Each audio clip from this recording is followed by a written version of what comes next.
Assalamualaikum warahmatullahi wabarakatuh. Hari ini dengan Bu Irma kita akan belajar tentang biologi. Materi untuk kelas 11 tentang sel. Sel merupakan ilmu pengetahuan yang paling penting karena merupakan ilmu dasar dari ilmu kedokteran. Dalam sel ini nanti kita akan belajar tentang biologi sel. Dan yang kita pelajari adalah pertama adalah struktur dasar dan fungsi dari organel sel. Tetap semangat ya, kita belajar.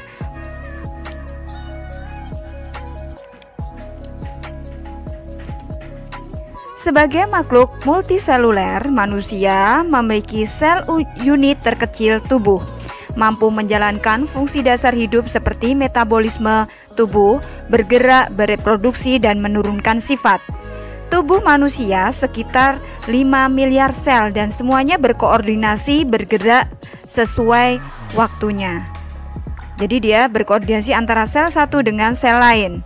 Di sini kita akan belajar tentang ciri dari sel karena sel memiliki ciri yang sangat khas.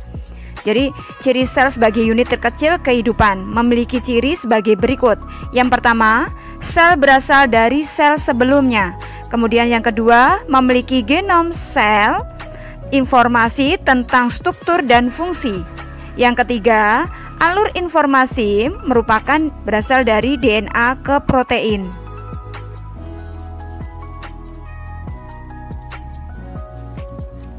Kemudian yang keempat, mampu bereplikasi atau berubah ya.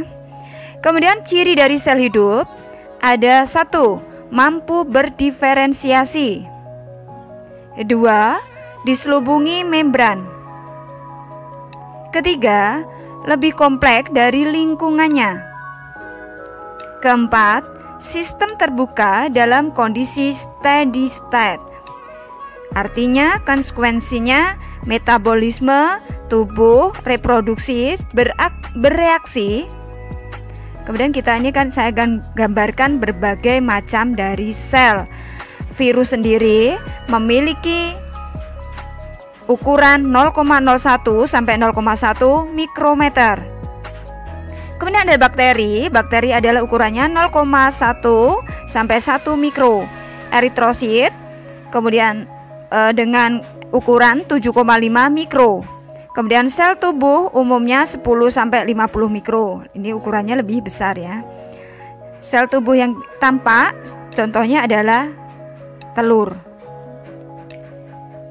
Klasifikasi besar jadi sel ini ada berbagai ini ya. Ada dari prokaryotik yang termasuk dari bakteri dan arachnida. Kemudian ada makhluk eukaryotik. Ini yang terdiri dari sel tumbuhan dan sel hewan. Kita bahas sel prokaryotik. Perbedaan prokaryotik dengan eukariota yaitu pada eukariota tidak memiliki nukleus. Kemudian DNA bebas tanpa ikatan dengan histon. Tidak ada kompartemen. Kemudian ribosom prokaryota 70 sampai 80. Bagian sel eukariota ini adalah kita buat bagan dari sel membran, kemudian dibagi menjadi sel wall. Kemudian yang dikontak atau protoplas ini ada nukleus dan sitoplasma. Pada sitoplasma dibagi lagi menjadi organel dan sintrosol.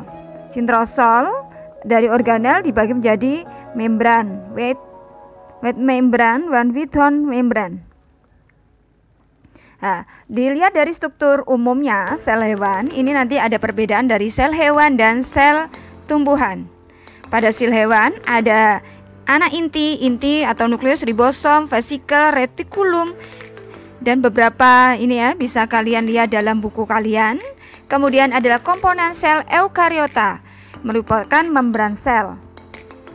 Batas sel, sistem transport, komunikasi, connect dengan sel lain, itu fungsi dari membran sel. Kemudian nukleus, fungsinya adalah tempat DNA sebagai replikasi dan transkripsi. Kemudian ada sitosol, reaksi biokimia tertentu seperti glikolisis. Kemudian ada mitokondria menghasilkan ATP. Komponen dari sel eukariota yaitu ada retikulum endoplasma. Endoplasma sendiri ada halus dan kasar. Di sini adalah sebagai fungsinya terlibat sistem protein atau RE kasarnya. Di sini sebagai lipid, RE halusnya menyimpan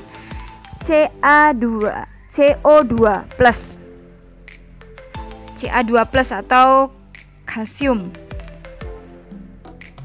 Khusus pada tumbuhan, dinding sel, batas sel mempertahankan morfologi. Jadi fungsinya vakuola menyimpan makanan atau regulasi tekanan turgor.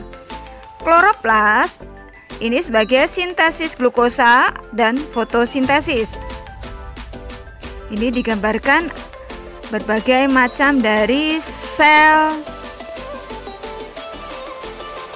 Ini bisa kalian lihat dalam buku ya, bentuk dari sel hewan dan sel tumbuhan.